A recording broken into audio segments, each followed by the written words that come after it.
And what that helped me with was that it gave me data on all of the mutations that were being done using this e-mutation system. And in particular, it gave me data on when the mutation was started and when it was finished. So I could see how long time it took for each bureaucrat to finish each application. And then I created what I call a performance scorecard that told the bureaucrat, the UNO, so the kind of supervisor of the bureaucrat, and the DC, so the boss of the bureaucrat, about how many applications have they processed within a government set time limit of 45 working days, how many applications were pending beyond that time limit, and then I compared them to other bureaucrats holding the same position. So basically, telling the supervisors, is this bureaucrat doing well or is it doing poorly in terms of the speed of service delivery. And that was my idea for pushing bureaucrats gently to provide the services faster. And the experiment showed that the performance scorecards improved the speed of service delivery. So they decreased the number of days people had to wait by about 12%. Mostly driven by the bureaucrats that were underperforming at the start of the experiments. So a bureaucrat receives a scorecard sheet telling them that you're doing well, you're doing better than most of the people who are doing this job. They didn't change their behavior. A bureaucrat receiving a scorecard saying that you're doing poorly, you're doing worse than most of the people holding this job, and by the way, I'm also telling your boss and your boss's boss that you're doing poorly. They changed their behavior. So they started speeding up the service delivery. And so that was like good success. At least I managed to change the speed of service delivery. Now I was interested in, is my hypothesis correct? This hypothesis that if we speed up service delivery, then we will also reduce corruption. Is that correct? So in order for me to get data on corruption, I had to do a field survey. So I interviewed people who came to the AC Land office for the purpose of doing a mutation. And then I interviewed them again over the phone 3 months later to check how did it go for them and were they required to make any form of payments in order to get their application processed. And there, unfortunately, what I found was that despite speeding up the service delivery, I did not see any decrease in corruption.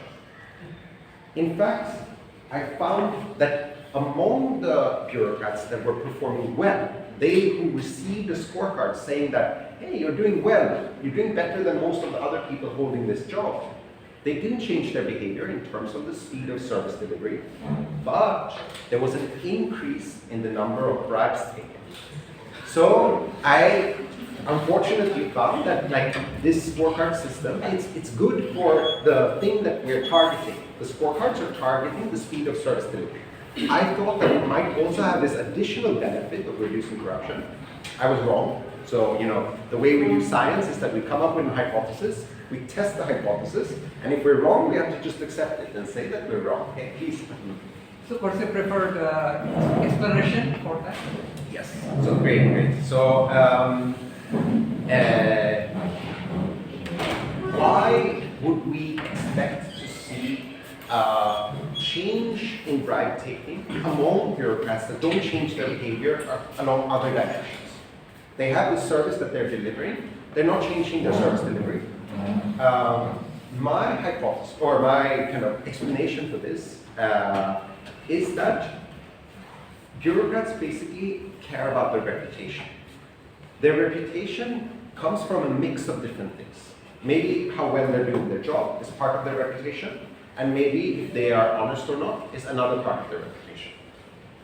By sending a performance scorecard that's showing that they're doing very well on the dimension of service delivery, their reputation goes up, at least in their own heads.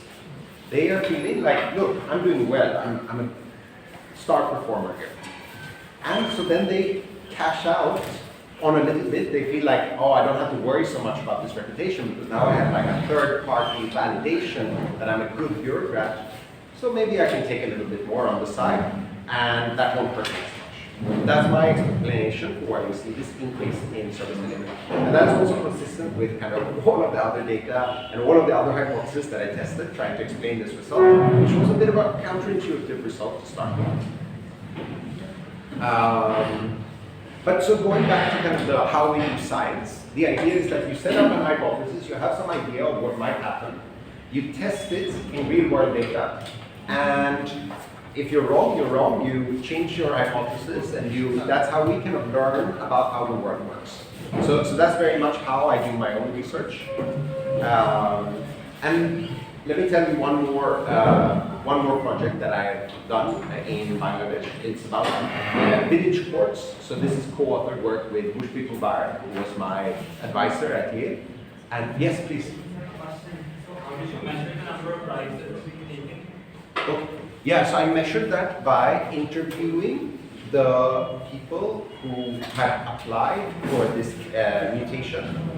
And then I called them 3 months after, and I asked them, how much do you think that a normal person like yourself have to pay in order to process this application?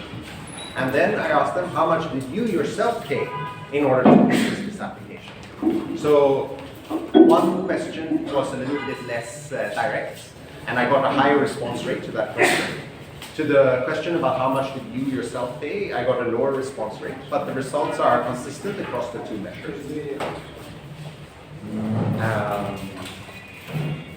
Okay, so the other project that I did in Bangladesh was a project with the government and the UNDP on village courts. So Bangladesh has this legislation which says that each union parishad should hold a weekly village court. And there are rules around how the village court should be administered. You know, there's the UP chair is the chair of the village court. If you have a dispute with someone else, you appoint 2 people to the jury. The other person appoints 2 people to the jury, and then that court decides how to resolve this case. But a lot of union parishads were not actually implementing the law as per the legislation.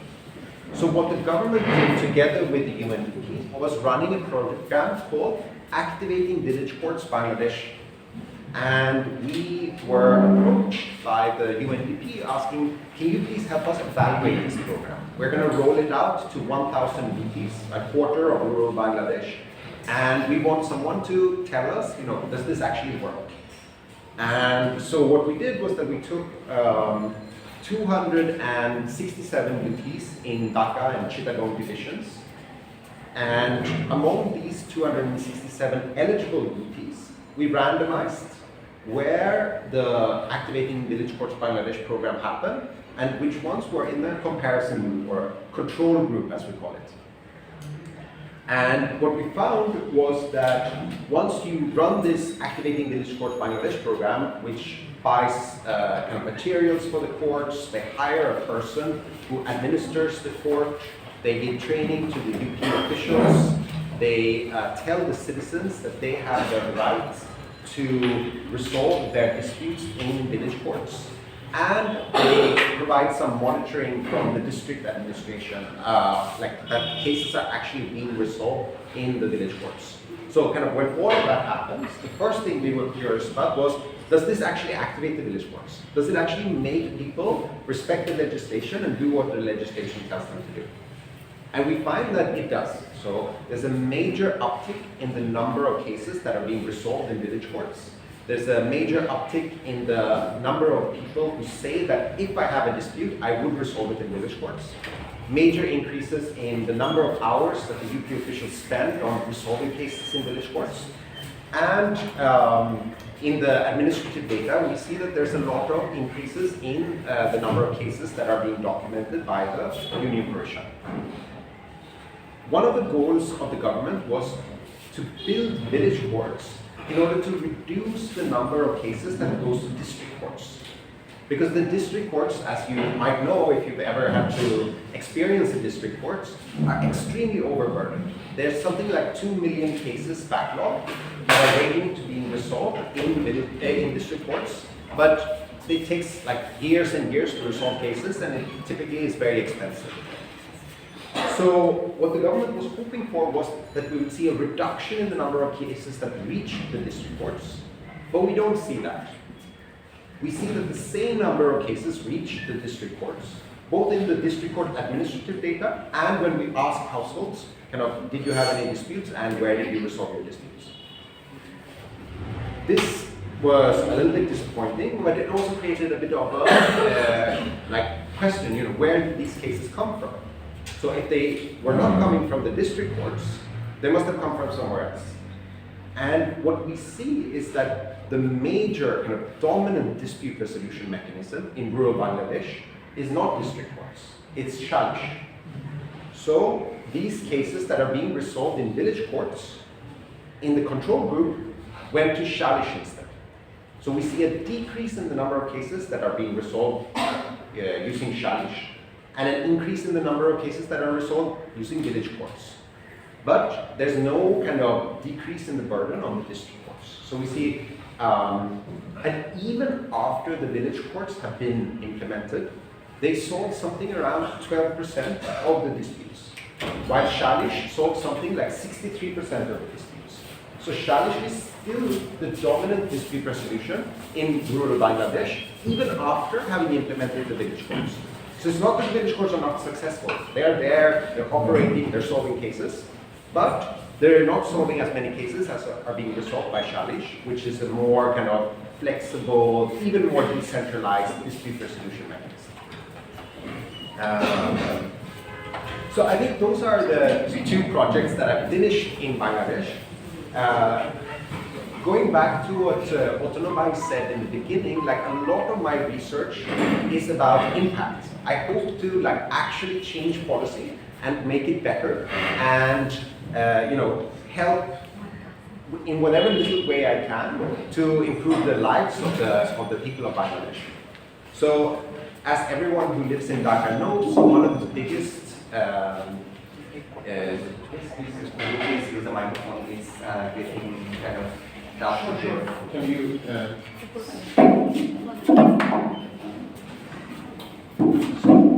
people in the back, can you hear me better now? Yes. Okay, great.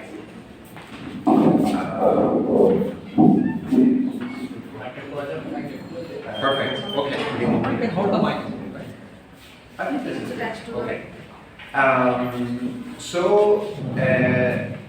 As everyone who lives in Dhaka knows, one of the major environmental problems in Bangladesh is air pollution.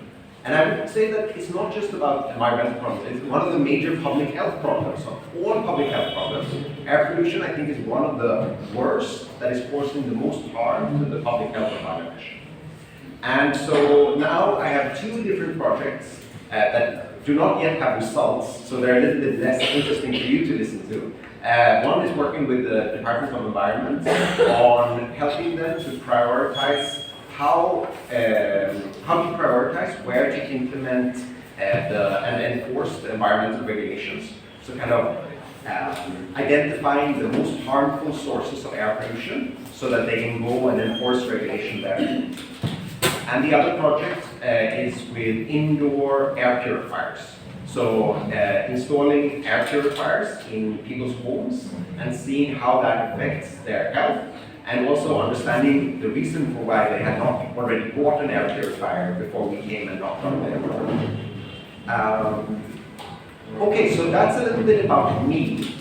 Now, I wanted to tell you about careers in academic research.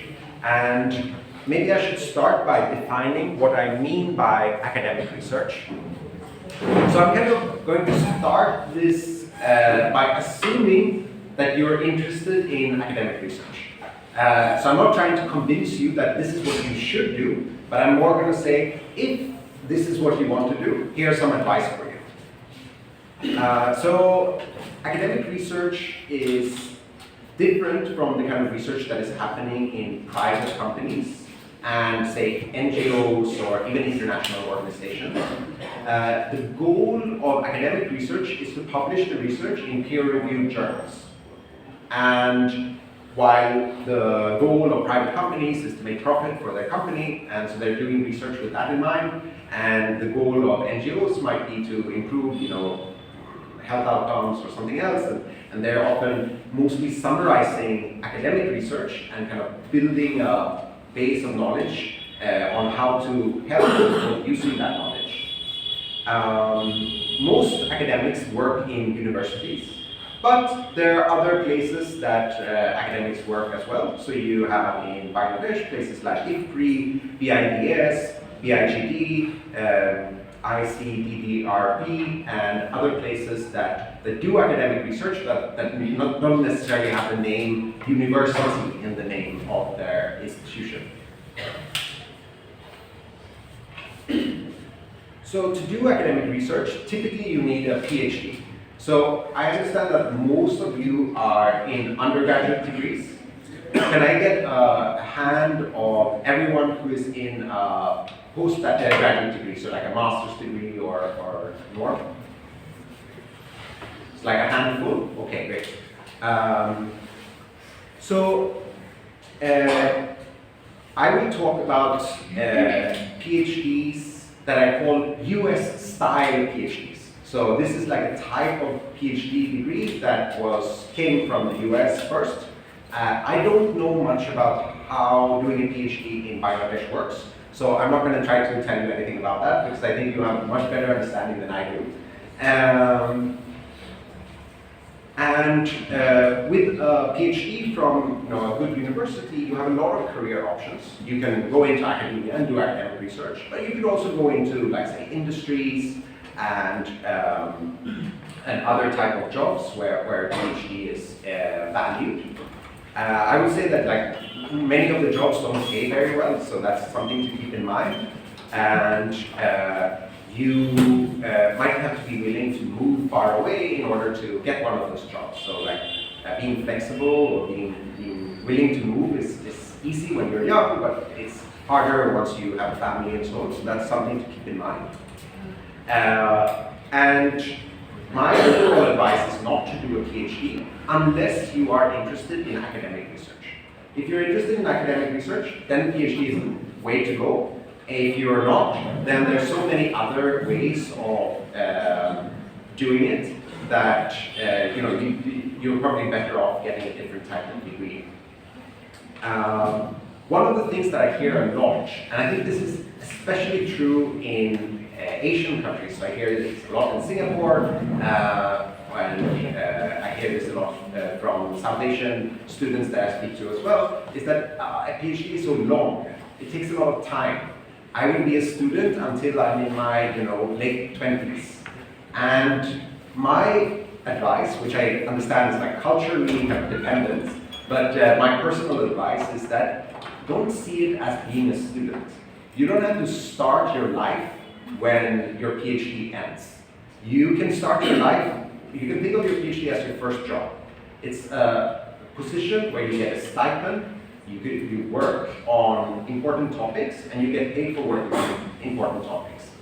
So like an apprentice? Yeah, you can think of it as an apprentice, yeah, exactly, or like an entry-level job. Like if you start working for a bank, you start working at an entry position, you will have a boss who kind of teaches you how to do your job, and this is quite similar to that. I started a family when I was in my PhD program. I never thought of myself as a student, even though it said student on my visa. I basically thought of it as my first job, and then after 5, 6, 7 years, you finish your first job and you move on to your second job. That's quite natural.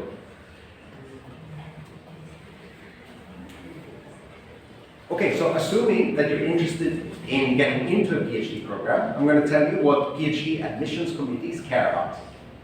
And I understand that this is quite far away for a lot of you.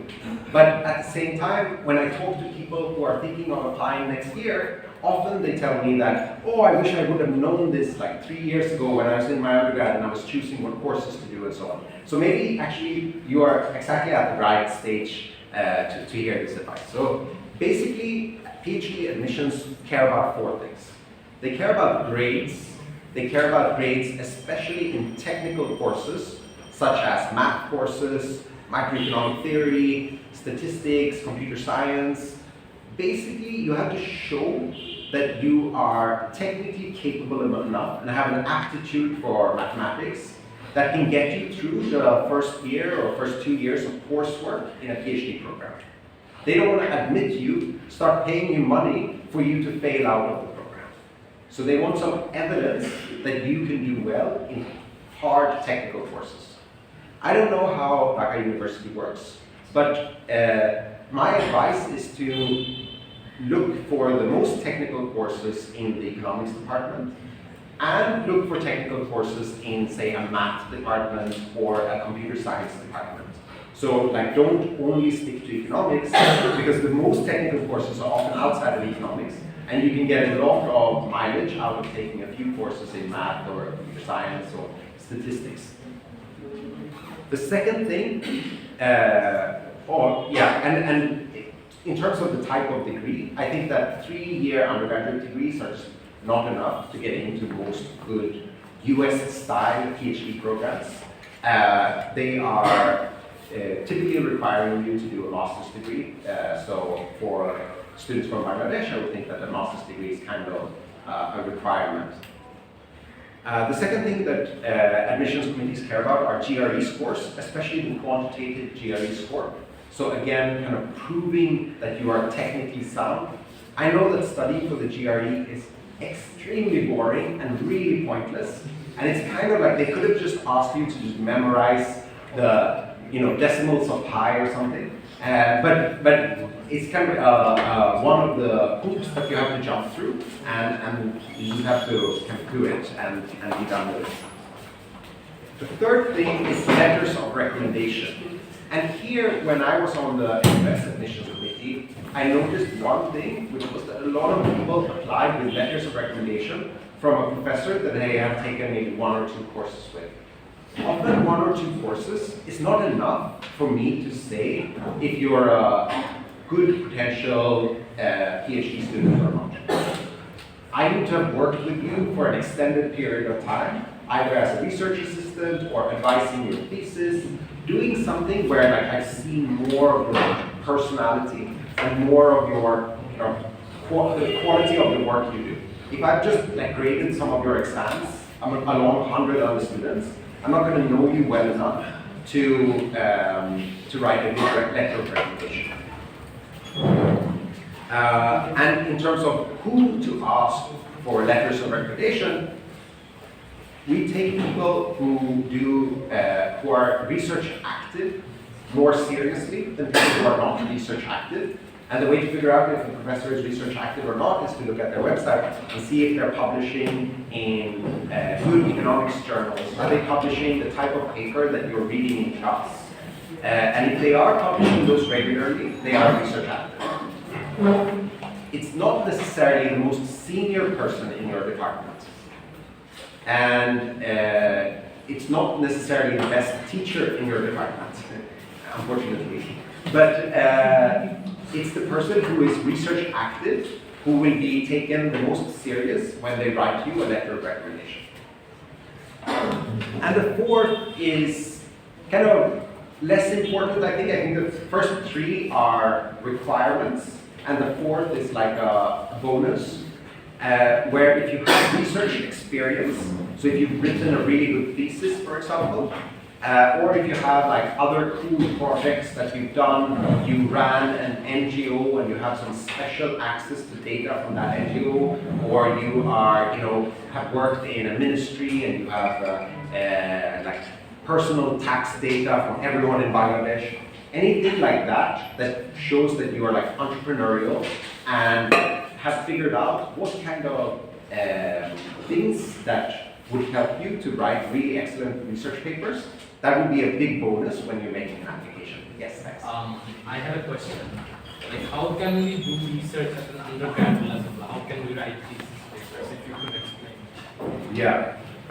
So I will give you a great advice on how to do research at an undergraduate level. It's not really at an undergraduate level, but when you graduate, you can work for the organizations in Bangladesh who do academic research and support academic research. So, for example, I work with an organization here in Bangladesh called the �R𝐾𝐜 Foundation, and one of my senior research assistants, Rafi here, is an alumni from Dhaka University Department of Economics, and he has now worked with me for a year, basically doing data collection, data analysis, data cleaning for one of my big projects with the Department of Environment here in Bangladesh. And so with him, I've had this extensive back and forth.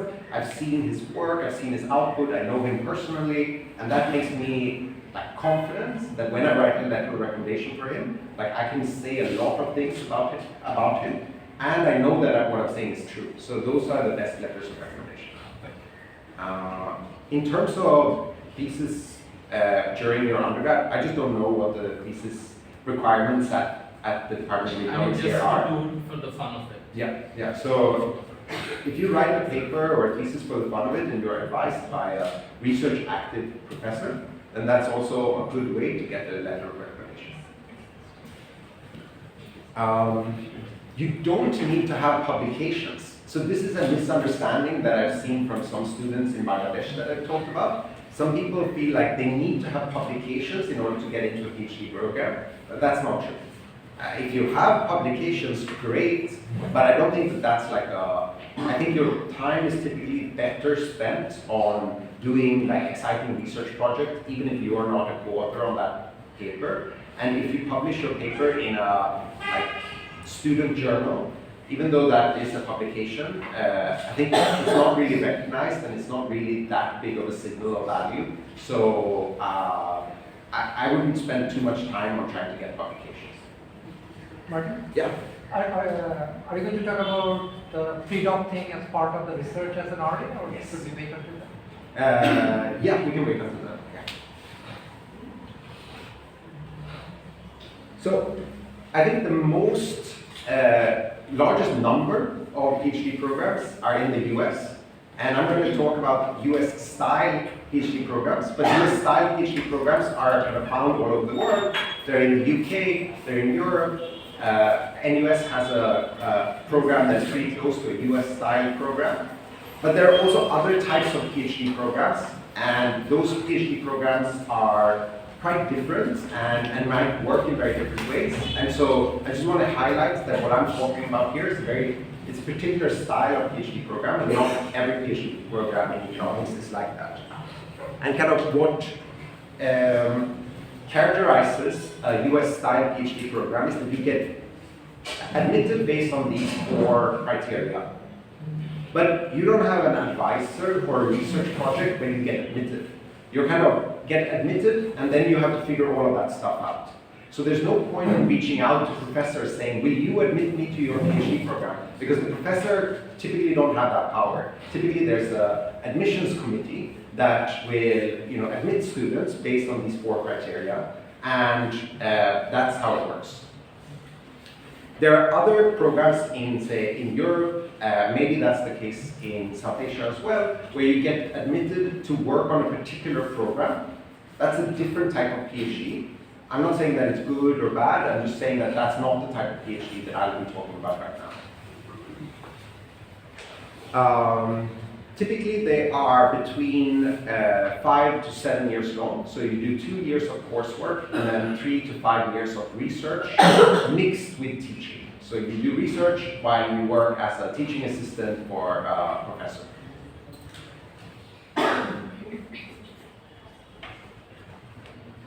So about National University of Singapore, which is where I work, we have about 40 tenure track faculty, so those are research active faculty. And most of us have PhDs from US style programs, especially the development economics and the political economy groups are now young and dynamic groups, and I would say that we're among the biggest concentration of people working on those topics in Asia, and we have a really a vibrant community. NUS loves rankings, and I'm not so big on rankings. I don't think that they tell you very much, but NUS is ranked very highly, typically among the best in Asia. Take that for what it's worth. We have 2 research degrees. One is the PhD, and one is the Master of Social Science that focuses on research. Typically, the Master of Social Science work as the first 1 or 2 years of a PhD program. So you kind of do the Masters of Social Science with the expectation that you will go into the PhD program afterwards. Then there are taught master's degrees, which are Masters of Economics, where you pay to do a master's degree at NUS. I'm not going to be talking about those master's degrees here.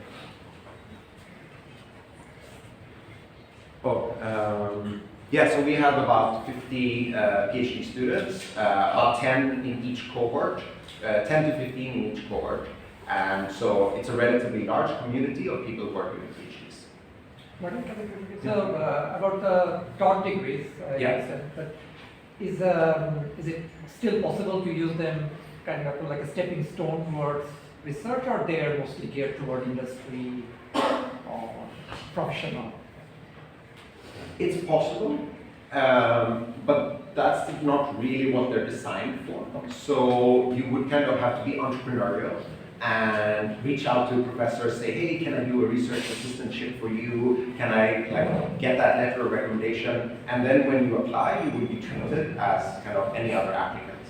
While if you have a Master's of Social Science with a focus on research, you will be treated as someone who we have kind of tapped to get into the PhD program sometime in the future. It's only 5 students. Yeah, so it's like only about 1 student a year. It's typically students who we are not 100% confident that they will get to the PhD level, but we think they have a lot of potential. So it's kind of like a prep program for the PhD program. Yeah. But does it have a separate application, or is it like residual of the PhD application? I think it has a separate application, but I think we sometimes take PhD applications and Ask slot them them. to apply. Yeah, exactly. So I think you're better off just applying to the PhD program.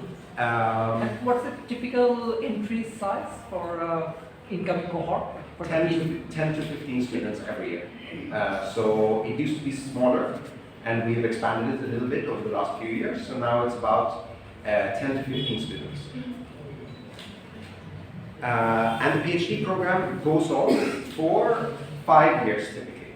So you have 2 years before you do your qualifying exams. You finish your qualifying exams, you have 2 more years of like a standard university stipend. And then the economics department, because we recognize that a PhD in economics typically take a bit longer, has extra economics year, so it makes it 5 years. And we offer a research scholarship to most of the students who get into the PhD program. I think last year it was everyone got into the PhD program.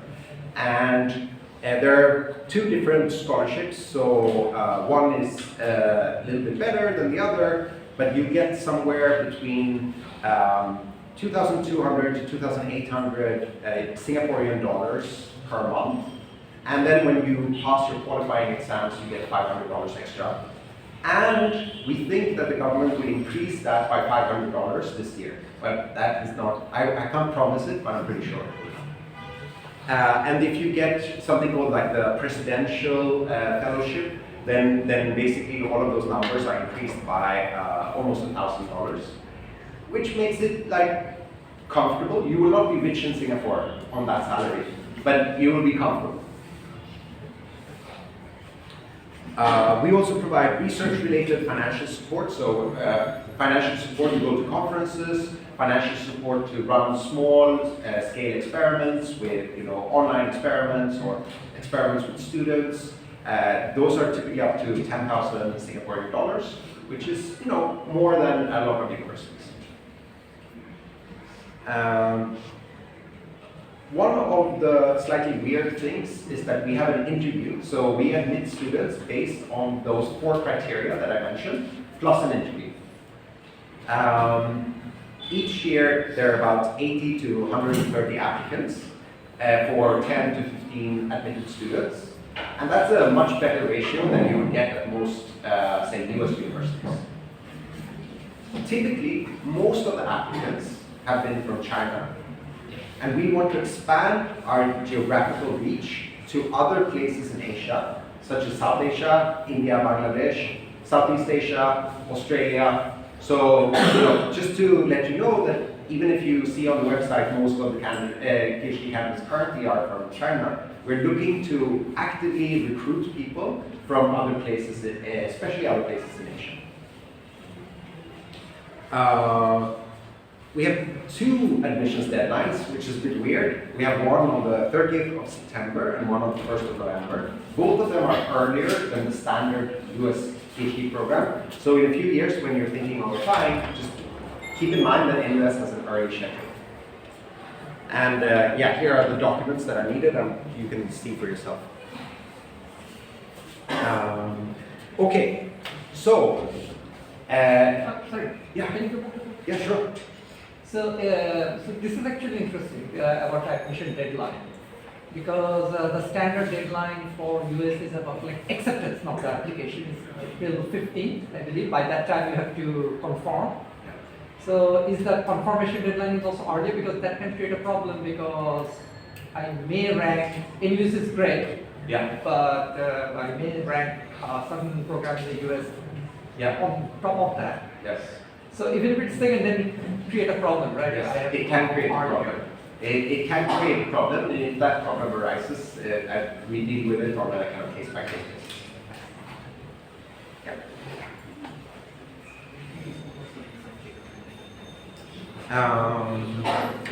Okay, so I've been talking about the importance of research experience and recommendation letters. How do you get that in Bangladesh? We already had that question being raised. And I would say that the best way, or the way that I know the most about at least, is that there are multiple organizations in Bangladesh who provide research support. So this means data collection, it means implementation of randomized controlled trials and field experiments, it means data cleaning and analysis, and it means kind of all kind of help that the researcher need, you kind of provide some version of it. Now I'm going to the Ministry of Environment. Rafi is coming along with me to help out with that meeting, and so there's a wide range of job responsibilities. But I would say that these 3, data collection, implementation of RCTs, and data cleaning and analysis, are the 3 kind of main tasks that will be carried out, that we spend the most time on. It's an excellent opportunity to learn how to code in Stata, R, and Python. And those skills are useful even outside of academic research, especially coding in Python and to a lesser extent R, are very important skills. So even if you end up not going into academic research, I think having a job like that where you learn from very skilled professionals how to write good code is something that is useful for a lot of careers. The international examples of these organizations, the classic examples would be 𝐀𝐜𝐚 and IPA. They are not active in Bangladesh. So in Bangladesh, there are other organizations, such as the 𝐴RKED Foundation that I work with. There is VIGP, which is at BRAC, and there's an organization called 𝐂𝐜𝐴𝐬 and some others. And maybe Antonova has other organizations to add to this list. Sure, I think BIDS comes. Okay, yeah. BIDS as well, yeah. And then there's more kind of classic data collection firms. I wouldn't say that working for a data collection firm gives you the kind of research experience and letters of recommendation that are typically needed to get into a PhD program. So if you work for like a organization that what they do is they do surveys and then they send those data to a researcher somewhere and you don't interact with that researcher, then you won't get a letter of recommendation from that researcher. And yeah, I'm biased, but I think that the 𝐴RKED Foundation is like one of the best organizations in the business, and that's why I work with them.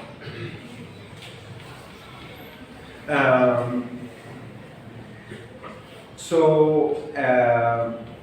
one of the big benefits of working as a research assistant is also that you learn about yourself if you think this is this is a career that you want to do. Like you basically do the type of work that is the kind of bread and butter of research work once you become an academic researcher.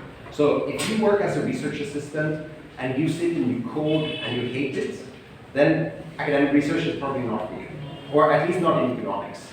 And so it's an opportunity for you to learn about what you like and what you don't like.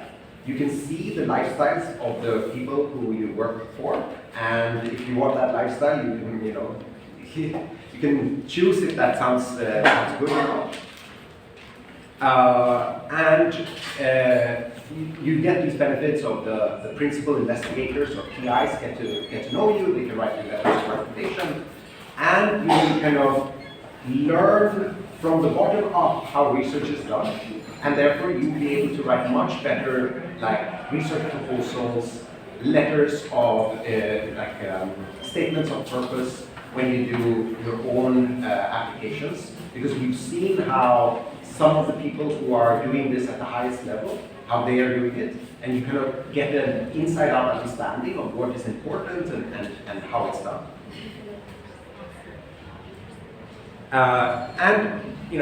Both 𝐼𝐧𝐬𝐢𝐜 and 𝐁US are looking for applications, so I kind of promoted these two organizations in particular, but obviously there are other organizations, there are other universities. We should apply broadly,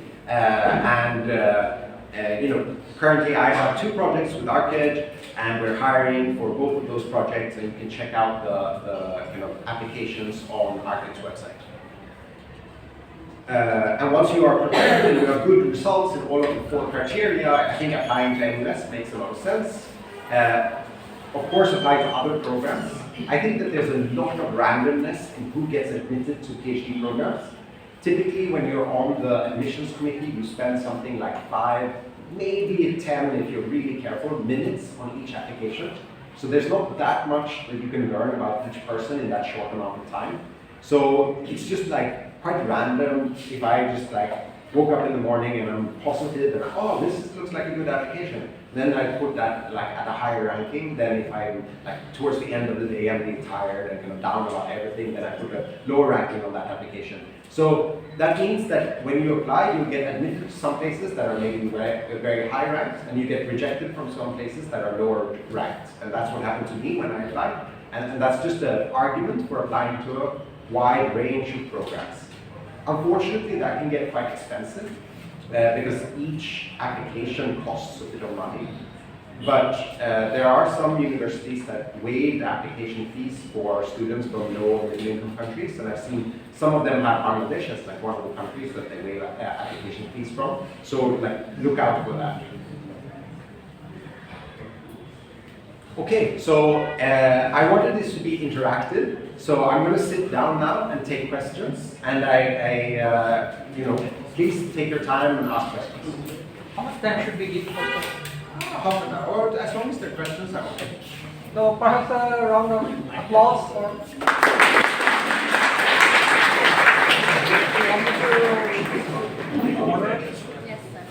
Yes. Okay, so this is very, personally it's great for me because typically I give similar talk to the students. So this time we have recorded and next time I'll just play it. I don't know. Yeah, this looks a little weird. Yeah.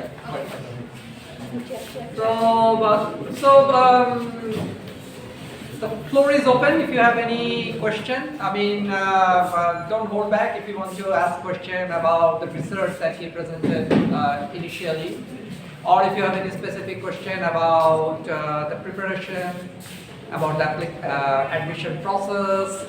I mean, one thing Martin said is very important, and I wish I could tell myself when I was applying to the PhD. I think a big part of going into the PhD program is mindset, in the sense that treating it as a job rather than being another student at a higher education institute. I think this is very important because regardless whether after PhD you end up in the academia or in the industry, or maybe World Bank or international agency, you're prepared to become a colleague at the institute. So let's say if I'm a PhD supervisor, if I am working with a PhD student, I'm actually training my future colleague, if not in the same institute, at some other institute, right? So that's, I think, very important to keep that in mind. And when you think about matching with a PhD program, and I know that it's very difficult because it's a very incomplete information. But if you get a sense of that, I think that's really important. I know a little bit about the PhD programs, the style in, I'll generalize in the sense by saying it like the Swiss-German model, where the PhD students are actually employee of the university.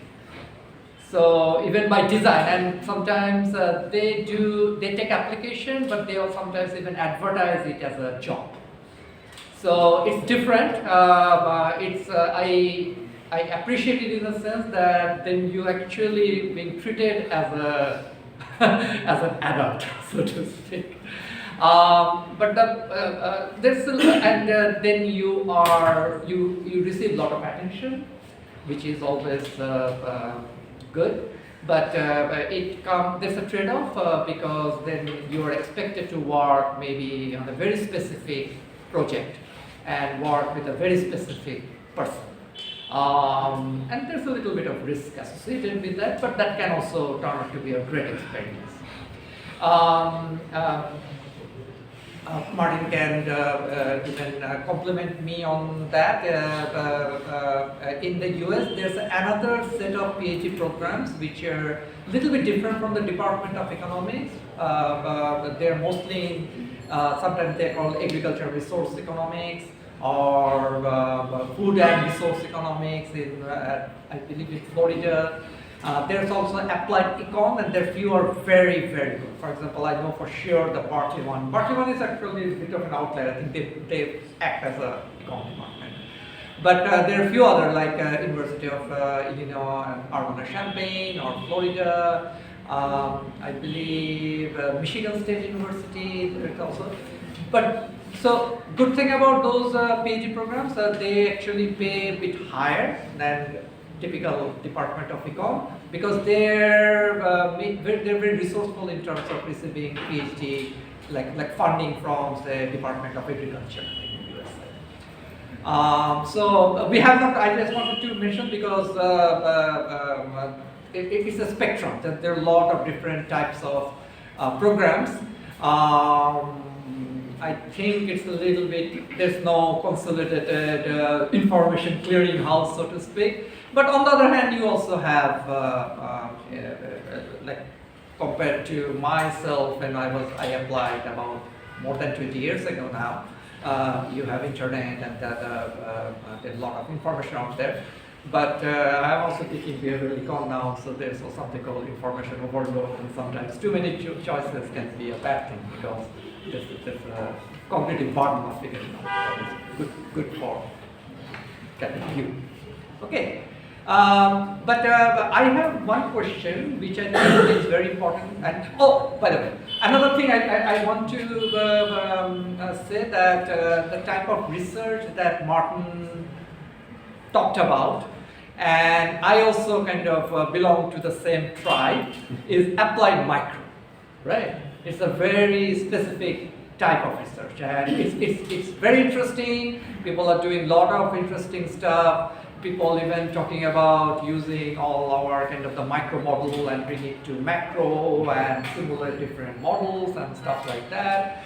But the core is kind of applied micro research, broadly speaking. So we have not talked about, or I think we don't have the comparative advantage of talking about, let's say, macros. Let's say. So just keep that in mind. If there's some, those are very important areas as well, right? So if that's something that you're interested in, you may feel a little bit of disconnected, but the main process of application is the same. Especially if you're applying into a kind of quote-unquote US system, right? I mean, so that. But reason for me, the reason I'm mentioning that is I really want to hear a bit from you about the pre-doc thing. Yeah. So it's RA, obviously, it's not that we have not heard from you about that. But one concern I have is if I'm ambitious and thinking about applied micro research, I'm competing against people who have now done maybe 2 years of pre-doc at King Center at Stanford or things like that. Obviously, if I'm a student at a place like Bangladesh University of Dhaka or Brack University or 𝐃𝐜𝐚𝐝 College, I feel that we're a little bit of a disadvantageous position. Even though I initially say that there are a lot of research that's taking place in Bangladesh, number one, how do you feel about that? How we can take advantage of that? I will probably follow up with my own experience with that a little bit, but maybe you can give a quick. Sure. So, by pre-doc, autonomy basically means a full-time research assistant position that goes on for maybe 1 or 2 years with the intention that the research assistant at the end of the program will apply for PhD programs. So hence the pre-doc, so pre-doctoral research assistant. What do I feel about them? I can tell you, I can tell you that pre-doc programs are becoming much more common. A lot of the US universities, some UK universities, and a lot of individual academics hire pre-doc research assistants. And then those research assistants often go on to PhD programs, but not necessarily at the same university. So even though it's not advertised as such, you can think of Rafi's position for me at 𝐼𝐧𝐬𝐢 as a pre-doc position in the sense that he's working for me full-time over the course of a year or 2 years, and I will have him apply for PhD programs at the end of that process. I think it's a great idea to apply to pre-doc programs, especially if you have, say, a master's degree from Dhaka University. A pre-doc program will be even more of a job in the sense that you get paid, you'll work for a professor or 2 professors, and it will not even say student on your visa. But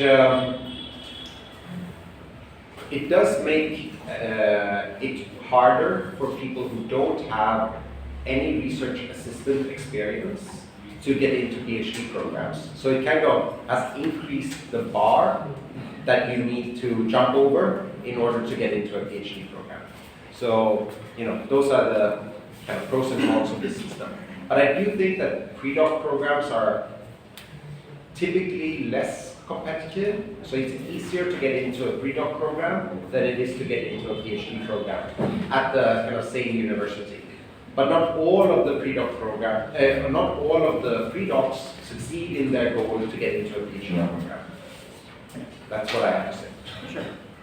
So my own experience is they sometimes even call out, or I've probably been fortunate. Hey, why don't you recommend pre-doc it's not students, it's a postdoc position. Yeah. So if you have anybody to recommend. So even if that has contributed to that a higher barrier to entry into a good PhD program, however you define it, but sometimes it's actually, my own impression is they have, obviously there's an expectation, but I think people change their mind. I mean, so it's also something that testing out, whether you want to do a PhD or not, or a person would be interested to do a PhD or not. But I think it's also been rebranded to attract people like, say, Rafi or Lincoln, right? So I think it actually went both ways. So obviously there's no obligation, but I think the point I would like to make that even if you feel that it may be a barrier, but at the end of the day, if you were mentored by a person who can write for you, who have contributed to your learning, and if you can give a signal to a PhD program, or even a PhD program for that matter. So that's how it works. Okay. Yeah, I would also say that the criteria for getting admitted into a pre-doc program are the same as the criteria for getting admitted into a PhD program. So the type of preparation that you will have to do to get into a good pre-doc program is kind of the same as the type of preparation you would have to do to get into a good PhD program. Because when you admit people to the pre-doc program, you admit people who you think will go on and be good PhD students. Let's actually hear from the students. Any question? Yes. Follow-up question. So, if I engage in a pre-doc program, wouldn't that increase the duration of time it would take me to get a doctorate? So, adds another year, like 8 years. Yeah, for sure. I mean, or 2 years. 9 years. But this is why I'm telling you that you cannot think of it as your life will begin when you finish your degree. You have to think of it as your life starts, before that. So, I had, I got married, I had children during the PhD program. And if you are in a well-funded PhD program that gives you a stipend, it's more like a job than a student thing where you're waiting to graduate until your real life begins. Yeah, I'll first I'll comment, and then maybe you can also build upon that. I think part of being a very good, or again, successful PhD, okay, let me put it this way. I think this is also, so in the USA, PhD is like now 6 years. I mean, all top, when I say top, it's not like a top 8 or 5. Right? I think even if it is like top 20 or 25, it's a 6-year commitment. So you cannot hold off all the other aspects of your life for 6 years and just decide to start it the day you will get your graduation, right? It's not that way. And it's also important to keep that in mind. It's a whole experience, right? It's the friends that you make and the relationship that you build and everything. Okay. So the point is the soft skills, like it's not the hard skills aspect of it, the soft skills aspect of it is, I personally think is very important, which nobody told me when I was applying to PhD. When I was applying to PhD, it's like, hey, your math preparation and GRE score. But it's actually more than that. Okay. So the reason like 2 years is actually go by very fast. So it's not about like finishing my PhD. So 2 years is actually, if you use it as a RA or a pre-doc, or even if you run a NGO, right, or work for the government, it actually helps you build certain skills that can also help in the PhD and could do better at it. Like if you work in an office and required to show up 9 o'clock every morning, I mean that kind of, which we try but we fail as a teacher. So I think those are very important as well. So think about, if you think that doing that 2 years extra, it's like not an extra, it's an investment in some sense, right? Whether it is important or not, that also depends on how you spend those 2 years.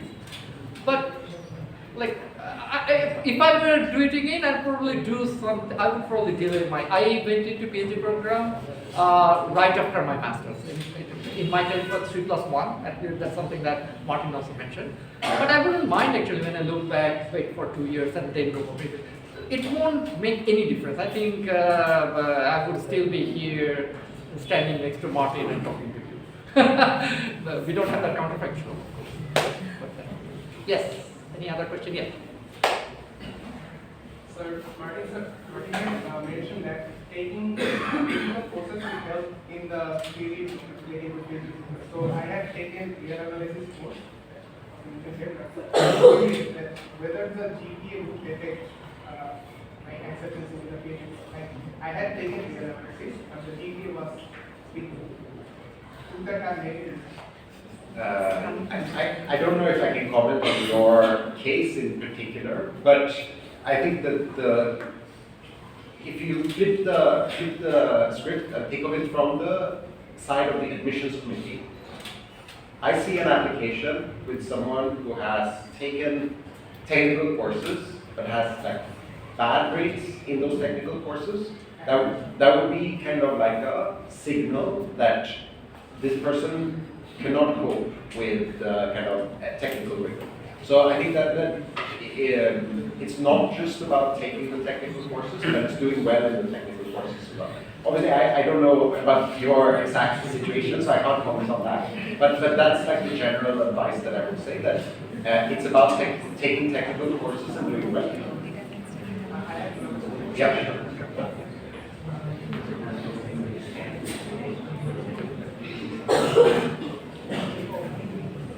As you have mentioned, that there is a variety of PhD programs available.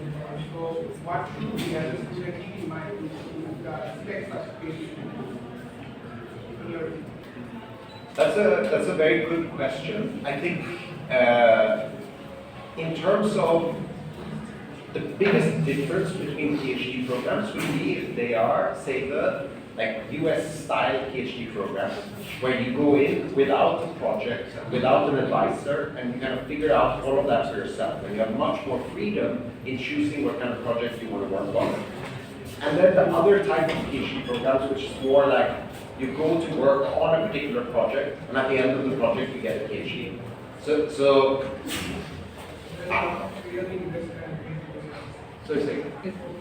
There's a lot of choice from freedom in PhD programs in this project. yes, exactly. So you have much more individual freedom to pursue the type of projects that you want. And I would say that on average, like at NUS, for example, almost all of the tenure track faculty come from those kind of US-style PhD programs. So yeah, and what else to keep in mind? I guess my advice is to apply broadly, and by broadly I mean apply to some schools that are very top ranked, some schools that are kind of ranked somewhere in the middle, and some that are lower ranked because they will be less competitive and you're more likely to get admitted. And once you see your options, then it's time for you to reach out to faculty at those places, reach out to other people who have done the PhD from those places and ask them about what are the PhD programs like. Then you can start thinking more about choosing between the concrete options that you have. I don't think it makes that much sense for you to figure out specific details about each PhD program before you get it. Okay. Just to build upon the first question that you asked about the grade, I think number one, it's important, right? I mean, I think it's uncoordinated but correlated. That I also tell this when have similar prep talk. Just think about it from their perspective, right? They don't know you personally. They just have a bunch of numbers and SOP and GRE score. So that's the only information they have. One implication of kind of technical grades and is the recommendation, right? So if the person who taught you reanalysis is the person who is writing, hey, technically that guy is good, that actually also helps with that signal, right? So that has an additional implication. But if you have done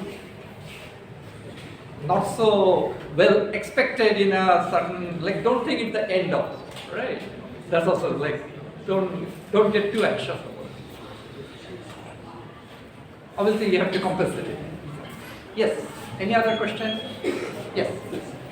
Could you elaborate more on the research proposal for the PhD? Like, what's the structure? How detailed should we be in the research proposal? Yeah, so at NUS, we actually require a research proposal. Most US-style PhD programs require a statement of purpose, which is a little bit less specific than a research proposal. How do you write a good research proposal? I think that the first thing you should keep in mind is that no one will hold you to this research proposal. No one will say, oh, you wrote this in a research proposal, now you have to go and do this. So you should try to write a research proposal from the mindset of convincing the admissions committee. I'm being a little bit, you shouldn't lie, but you don't write a research proposal that looks good from the perspective of the admissions committee. The second thing I would say is that you look at the kind of research papers that you're reading in class that have been published in good economics journals. And then you think of writing a research proposal that is realistic and feasible for you to do, but that could, if it turns out well, become a paper like that. So the research proposal should not be something that, if you do it perfectly, even then it has no potential to become a real academic paper.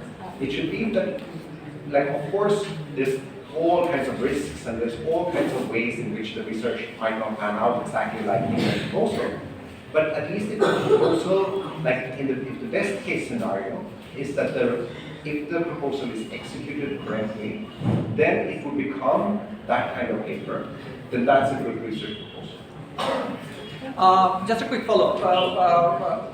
Do you have any tips for SOP and how important should we give to that? And SOPs, yeah. Effective one. SOPs, if you have a great profile, I think the SOP is like less important.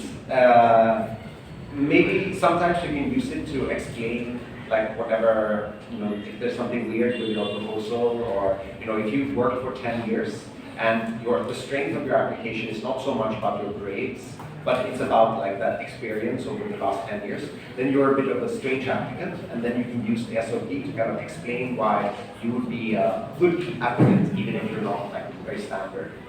The other thing I would say is, it's same as with the research proposal, like think about saying things that shows that you know what it takes to do the kind of research that gets published in academic journals.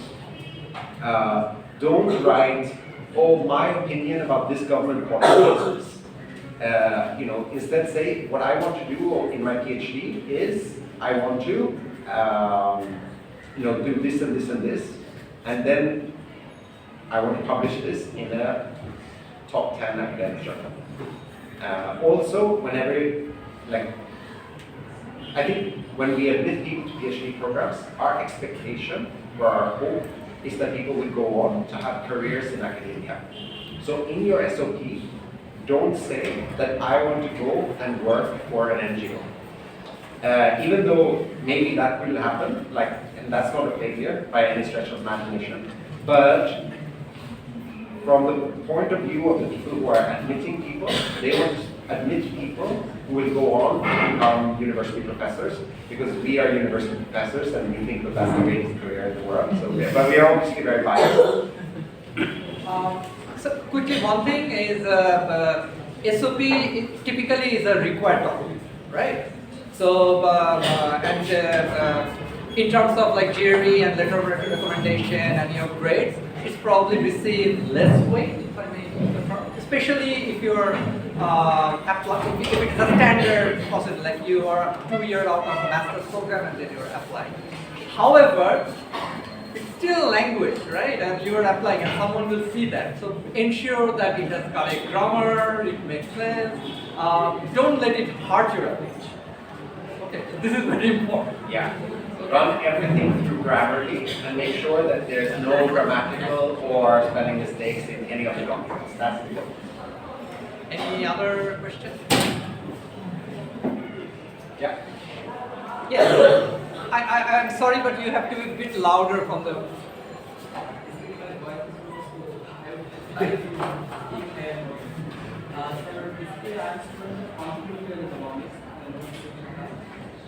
I heard that they were talking about.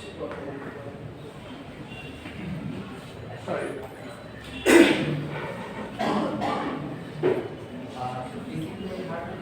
were talking about development economics program or some other economics program in the PhD. But what are the scopes for contemplating economics programs in the field of PhD? So I'm just going to retell so that everyone can hear. So the question was, we've been talking about subfields of economics, like development economics. Autonomai mentioned like applied micro, which is a broader field which encapsulates most of development economics. And the question was, what about entrepreneurial economics programs? So like entrepreneurial economics PhD programs. I would say that there are no entrepreneurial PhD programs. I think that a lot of the people who study entrepreneurship are in standard economics programs. So it's not like there's a special type of program for that. But if you want to do research on entrepreneurship, or if you want to study how firms are created, then you can do that in a standard economics program. However, if you want to become an entrepreneur, then you shouldn't get a PhD. Especially you should not get a PhD. I think it will probably help. So this is so one thing you should keep in mind, and this is probably a bit of a teaching moment, because econ has standard tools, probably more so than other social science. So the idea is that you apply those tools to different areas. So how people make entrepreneurial decision, it's still economic decision, right? So having said that, and this is something again, Martin, you can add to, is there are programs in, for example, we have talked only about econ programs, but there are places where the business schools are also very much kind of very close. For example, where I did my PhD, maybe it's true for Yale as well, many of the really good economists are actually in the business school.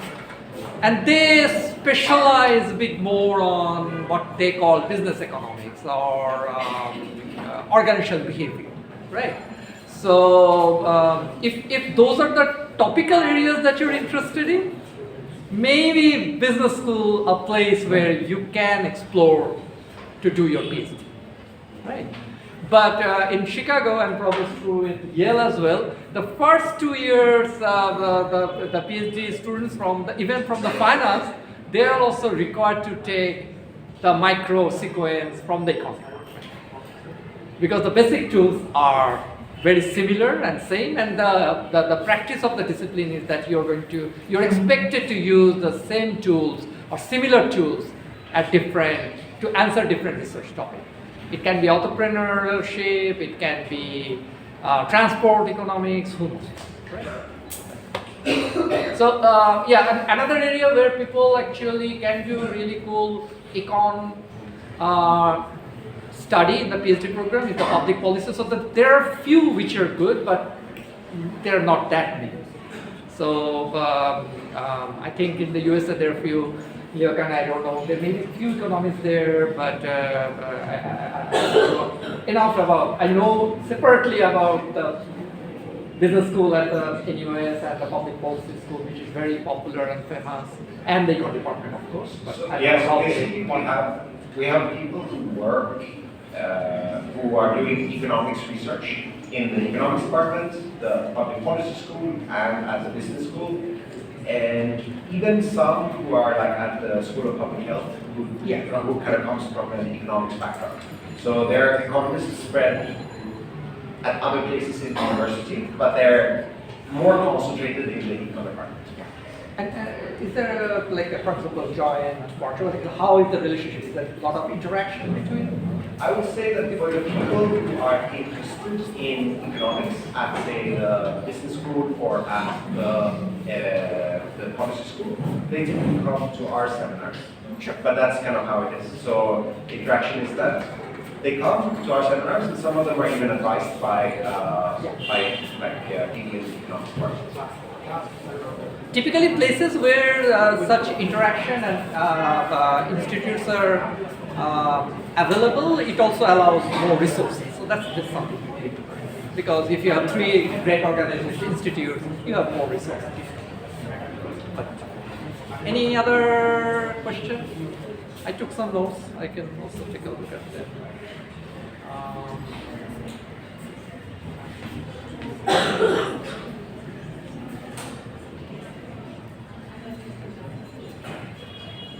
Yeah. Any other questions that you may have?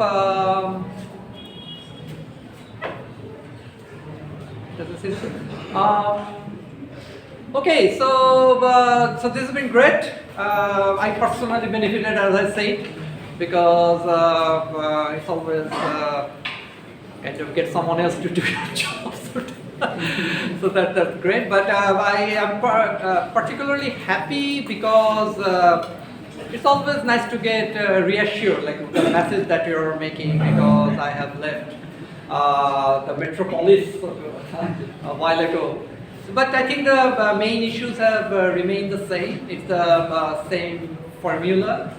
Obviously, there may be a bit more higher competition now compared to when I was applying 2 decades ago. But also, we should also recognize that there are a lot more places are opening up.